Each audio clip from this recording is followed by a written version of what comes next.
So just a brief video here showing you where you can find free practice questions and tests for the SAT, digital SAT, as well as some tips on how to make the best use of those questions. And so the first place we want to go is to the College Board's website here, satsuite.collegeboard.org, and you'll see these different options for practice tests. And what I would recommend is to stick with the digital practice test on Bluebook as opposed to the paper practice tests. Those are going to be PDFs on here, but the reason for that is that these PDF practice tests are basically going to include all of the same questions that appear on these Bluebook tests, more or less. Okay, and so if you click on this link, it will take you to download the app, and then when you go into the app, you'll see something like this, where you see these options, and we want to click on full-length practice. And once we go here, we're going to see options for PSAT-related assessments and SAT. Now, we don't want to ignore the PSAT because two of those are good practice tests to use. So 1 and 2, I think 2 is a little bit harder, but if you're just getting started, this practice test 1 from the PSAT section is not a bad one to start with, just to get sort of used to the test format, and then you can come back and use test 2 later.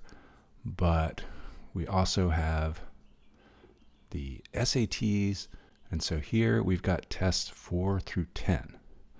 We're going to ignore the essay practice. They used to have 1 through 3, but they got rid of those, keeping some of the questions and sprinkling those throughout tests 8, 9, and 10. So 4 is an older one. 8, 9, and 10 are kind of new and kind of old. 5, 6, and 7 are really, I think, the most challenging and probably the most realistic tests. I believe 5, 6, and possibly 7 were all given on test day to students. 5 and 6 in late 2023. Not sure about test 7, if that all came from one single test or if they took a bunch of questions from different tests and grouped them together. But in any event, I think 5, 6, and 7 are the ones that I would sort of save if you want something that's going to be a slightly more accurate diagnostic. But you can still use 4, 8, 9, and 10, again, along with those other PSATs, and that will give you 9 different official practice tests to use. That said, you don't want to use them too quickly. I think one of the biggest mistakes that I see students make is to take a bunch of practice tests in quick succession without really having any chance to improve in between those. And then they've run out of tests, and what do they do then?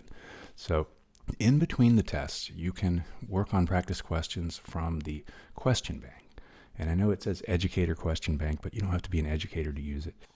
Go to this URL here, and then where it says find questions, we'll click choose assessment, SAT, and let's say that on the reading and writing section, we want to practice the information and ideas question type. So that is the command of evidence and main idea questions, and logically completing the text questions. Okay, so we want to go here and select, let's say, the medium questions.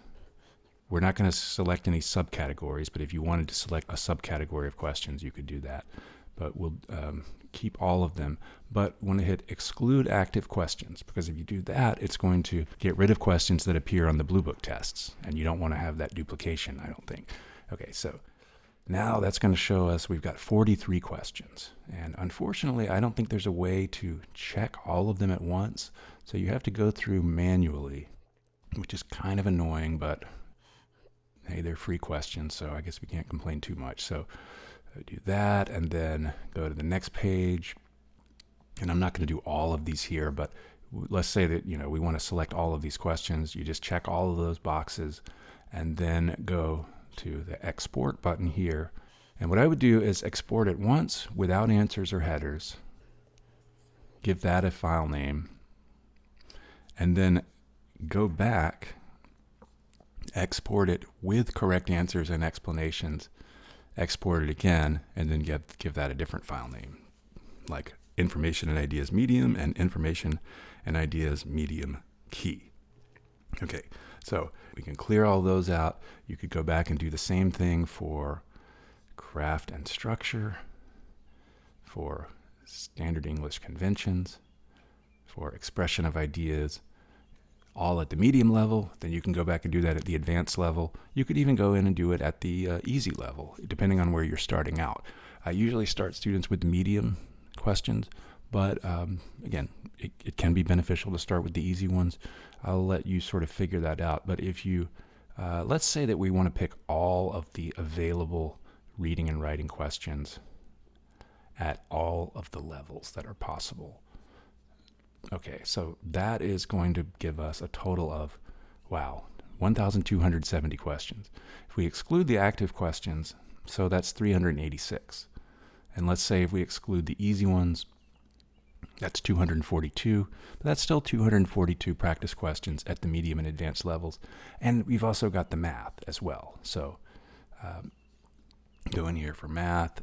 Now, let's say we want to look at advanced math and medium level and exclude active questions. Okay, so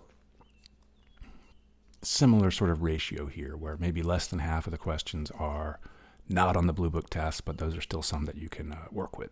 Okay, so these in turn are questions that you can use to practice in between the tests, right? So if you take an official test and it's going to give you that score report showing these different areas being, on the reading and writing section, these are the 4 areas. And then on the math section, these are the 4 areas. So these are the areas that are going to appear on your score report. And unfortunately, it doesn't get any more precise than that in terms of the information that they give you. Like if it's information and ideas, they don't tell you whether you're struggling on the main idea questions more or the command of evidence questions more. They're all just grouped together. But these would be questions to practice, in between the practice tests. And the other thing I would emphasize for both the practice questions from the question bank and the test questions is to not just do the questions and see if you got them right and move on. Okay, because that's probably one of the biggest mistakes that I see students make in their preparation is to not really delve into understanding why the correct answer is right and why the incorrect answers, especially those second best options, why they are incorrect.